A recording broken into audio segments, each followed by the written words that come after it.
हरि ओं वर्णानाम् अर्थसंघानां रसानां छन्दसामपि मंगलानां च कर्तारौ वन्दे वाणी विनायकौ वन्दे बोधमयमनित्यं गुरुं शङ्कररूपिणं यमाश्रितो हि वक्रोऽपि चन्द्रः सर्वत्र वन्द्यते उद्भवये स्थितसंहारकारिणीं क्लेशहारिणीं सर्वश्रेयस्करीं सीतां नतोऽहं रामवल्लभाम्। हरि ओं लोकाभिरामं रणरङ्गधीरं राजीवनेत्रं रघुवंशनाथं कारुण्यरूपं करुणाकरन्तं श्रीरामचन्द्रं शरणं प्रपद्ये।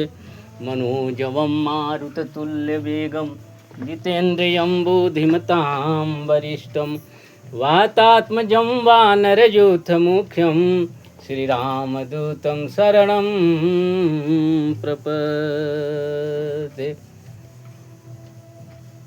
श्री रामचरितमानस का पावन प्रसंग चल रहा है। श्री लक्ष्मण जी और श्री परशुराम जी का पावन संवाद। विगत एपिसोड में परशुराम जी महाराज कहते हैं लक्ष्मण जी से कि सहस्त्रा बाहु के हजारों भुजाओं को इसी फरसे से मैंने छेदन किया, उसको काट डाला। और हे नृप बालक, तुम सोच समझकर बात करो। और आगे लक्ष्मण जी महाराज कहते हैं कि जो बिलो की अनुचित कहूँ अक्षम हूँ महामुनि धीर, असुनि सरोस भृगुवंश मणि बोले गिरा गंभीर। लक्ष्मण जी कहते हैं हे विप्र देवता, यदि मेरे से कुछ गलती हुई हो तो क्षमा करिए। लेकिन परशुराम जी महाराज अत्यंत रोष में हैं, क्योंकि लक्ष्मण जी कहे हैं कि कोटि कुलिस सम वचन तुम्हारा, अव्यर्थ धरहूँ धनुबान कुठारा। ऐसा व्यंग्य वचन सुनकर परशुराम जी महाराज अत्यंत क्रोध में हो जाते हैं और लक्ष्मण जी से बात नहीं कर रहे हैं। कौशिक मुनि यानी विश्वामित्र जी से कह रहे हैं कि हे विश्वामित्र जी, इस अबोध बालक को समझाइए। कौशिक सुनहु मंदयः बालक, अकुटिल काल बस निज कुल घालक, भानु बंसरा केश कलंको, अनिपट निरंकुश अभुदय शंकु। हे विश्वामित्र जी, इस बालक को मंद बुद्धि बालक को समझा लीजिए, क्योंकि ये अत्यंत कुटिल है और काल के वश में है। निज कुल घालक, अपने कुल का नाश करने वाला है। भानु वंश राकेश कलंकु, यानी सूर्य वंश में ये कलंक हुआ है। अत्यंत निरंकुश है, अबुध है और अशंकु है। इस तरह से कहते हैं परशुराम जी महाराज कि काल कवल होई हे छन माही, कहूँ पुकारी खोरी मोहे नाही, तुम हाट कहूँ जो चहूँ उबारा, कही प्रताप बल तेज हमारा। परशुराम जी महाराज कहते हैं कि हे विश्वामित्र जी, यदि आप इसको बचाना चाहते हैं तो इसको बचा लीजिए, और नहीं तो ये काल के गाल में जाने वाले हैं। मेरा प्रताप बल और रोष क्रोध से इनको परिचित करा दीजिए। इतना बोले श्री परशुराम जी महाराज विश्वामित्र जी से। लेकिन लक्ष्मण जी महाराज बीच में बोलते हैं और कहते हैं कि लखन कहे ऊ मुनि सुजस तुम्हारा, तुम ही अछत को बरने पारा अपने मुँह तुम आपनी करनी, अबार अनेक भांति बहु बरनी। लक्ष्मण जी महाराज कहते हैं, हे प्रभु, आपके सुजस का वर्णन कौन कर सकता है? आपके अलावा तुम ही अक्षत को बरने पारा। आपके अलावा आपके सुजस का वर्णन बखान और कौन कर सकता है? क्योंकि आप अपने मुख से अपने करनी का बखान कर रहे हैं, अनेक बार किए और बहु भांति विविध भांति से कर रहे हैं। इसलिए यदि संतोष नहीं है, इतना बखान करने के बाद भी यदि आपको संतुष्टि नहीं हुई है, तो नहीं संतोष तो पुनि कछु कहूँ, अजानी रिस रोके सह दुख सहूँ। लक्ष्मण जी महाराज कहते हैं कि यदि संतुष्टि नहीं हुई हो है प्रभु, तो और भी बखान करिए। अजानी रिस रोकी दुसह दुख सहूँ, अपने गुस्से को रोक कर कष्ट मत सहिए। वीर व्रती तुम धीर यशोभा, अगारी देतन पावहि शोभा। कहते हैं आप वीर व्रती हैं, धीर हैं, लेकिन आप जो गाली दे रहे हैं ये शोभा नहीं दे रहा है प्रभु। और आगे लक्ष्मण जी महाराज कहते हैं कि सूर समर करनी करही, कहीं न जना वहीं आप, अविद्यमान रन पाई रिपु, कायर कहीं प्रताप।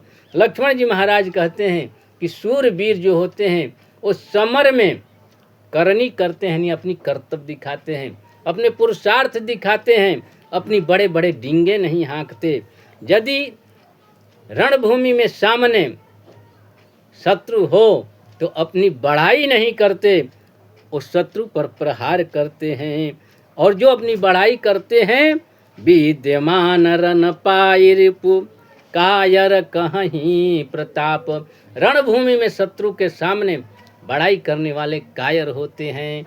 ऐसा कहे तो तुरंत परशुराम जी महाराज गुस्से में हो जाते हैं। और लक्ष्मण जी महाराज कहते हैं कि तुम तो काल हाँक जनु लावा, बार बार मोही लागी बोलावा। आप तो मानो काल को हाँक लगाकर बार बार उसे मेरे लिए बुला रहे हैं। लक्ष्मण जी महाराज के इतने बात सुनते ही परशुराम जी महाराज अत्यंत क्रोधित हो गए। सुनत लखन के वचन कठोरा, अपरसु सुधारी धरे कर घोरा। लक्ष्मण जी के कठोर कटु वचन सुनकर श्री परशुराम जी महाराज अपने फरसे को सुधारे यानी पकड़ लिए और जबरदस्त अपने उस फरसे के डंडी को पकड़ लिए और कहते हैं भयानक फरसे को सुधार कर हाथ में ले लिए। अब जन दे दोष मोह लोगो, अकटुवादी बालक बध जोगु। और सभागार में कहते हैं कि अब हमको कोई दोष नहीं देगा, क्योंकि ये कटुवादी बालक, कठोर बोलने वाला बालक अब ये मौत के घाट उतरने वाला है। मेरे को दोष मत दीजिएगा। कटुवादी बालक बध जोगी, जोगु यानी ये वध करने लायक ही है।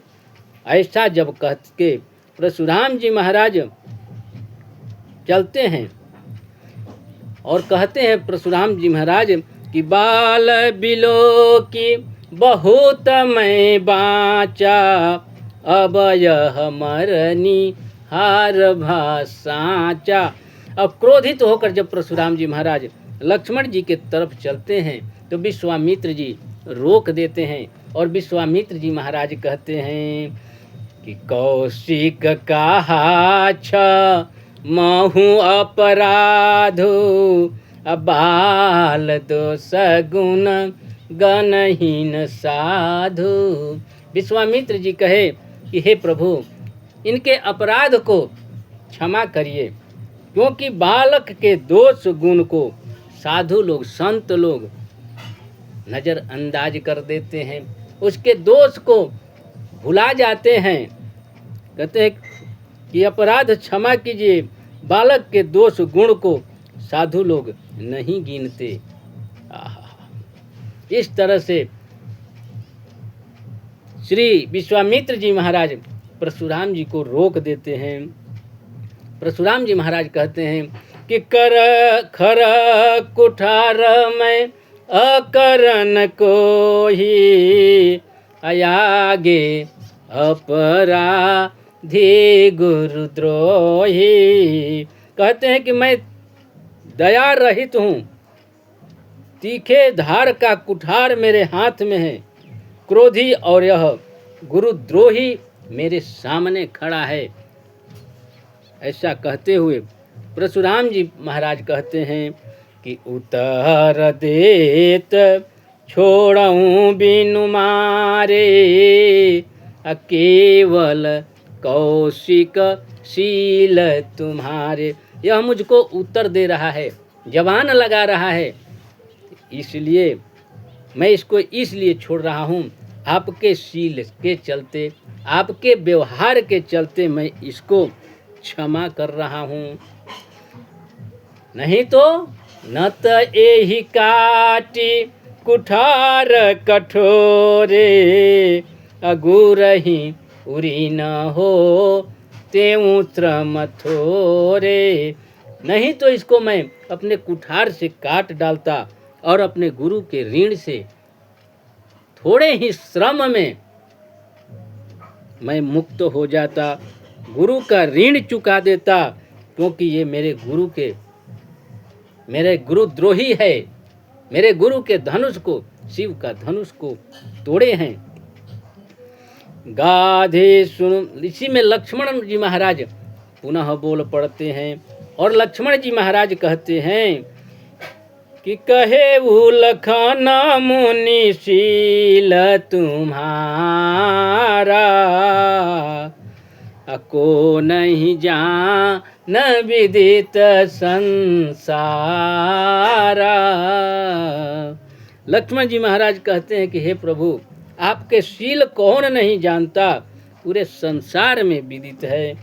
मातु पितहि भयउ, माता पितहि उरी न भयनी के, गुरु ऋण रहा सोच बड़ जी के।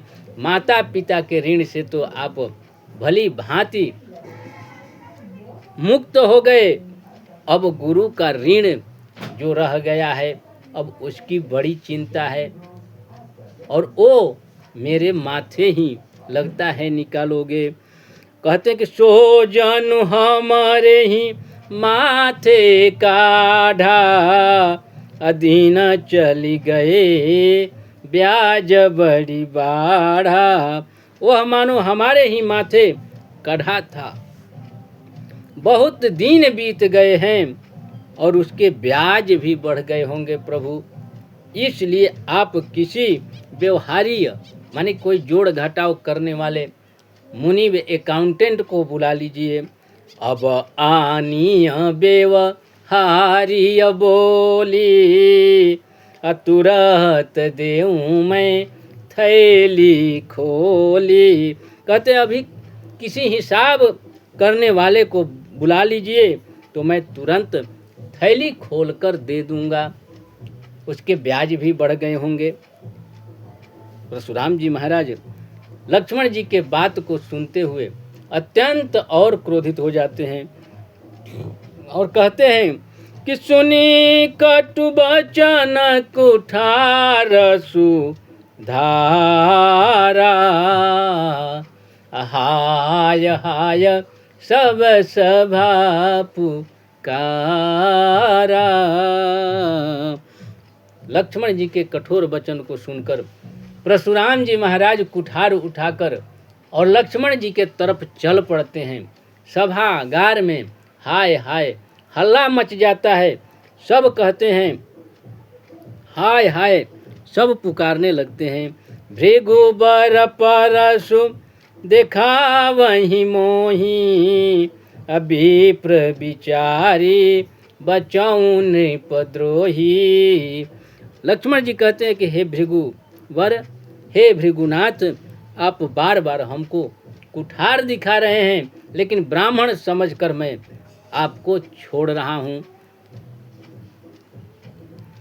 कहते हैं कि मिले न कबहु सुभटरन गाढ़े, अद्विज देवता घर ही के बाढ़े। लगता है आपको युद्ध भूमि में कोई सुभट नहीं मिला आज तक।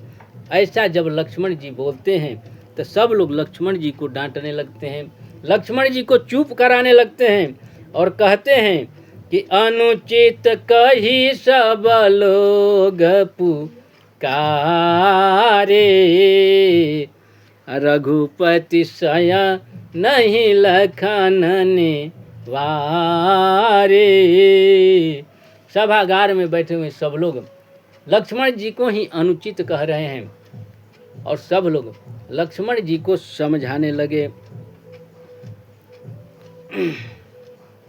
और तब लक्ष्मण जी महाराज को राम जी ने इशारा किए और अपने पास बैठा लिए। आगे की कथा अगले एपिसोड में कहने का प्रयास करूंगा। तब तक के लिए आप सभी को प्रणाम। वाणी को देता हूँ विराम। जय जय श्री सीताराम, जय श्री राधे श्याम, जय श्री परशुराम।